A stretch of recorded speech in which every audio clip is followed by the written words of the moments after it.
शोचनीय अवस्था टबका मंगलपुर रास्ता खणी अंचल विकास होईछि कि नाही ताहा एही चित्ररो स्पष्ट प्रमाणित हेउछि। एही रास्ता उपरे प्रतिदिन हजार हजार ट्रक एवं अन्यान्य भारी जानवाहन अनवरत चालुअछि।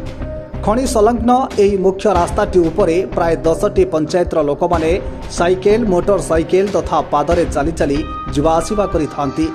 शह शह गरीब लोकमानक पिला स्कूल को यही रास्ता उपरे पादरे चली चली जीवा आसिबा करिथांती।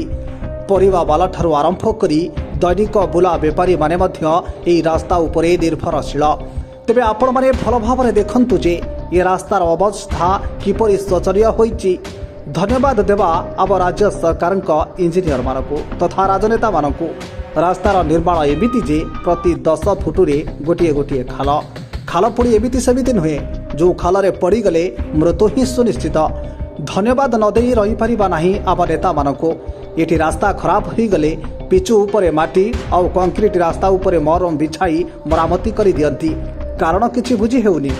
रास्ता मरामती नारे किछि सहानुभूति पाइबाकू एमिति करूछंती ना जनसाधारण प्राण को नीलाम करबाकू।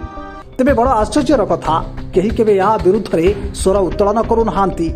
सतरे कण खड़ी अंचल बुद्धिजीवी माने याहाकू नै आखि बुझी दैछंती। वर्तमान तथा आजिर दृश्य जेमिति होईछि जने साधारण लोक रास्ता उपरे सीधा सड़क भावरे चली पारिबो नाही ताहाले आबे विकास काहाकू कहिबा।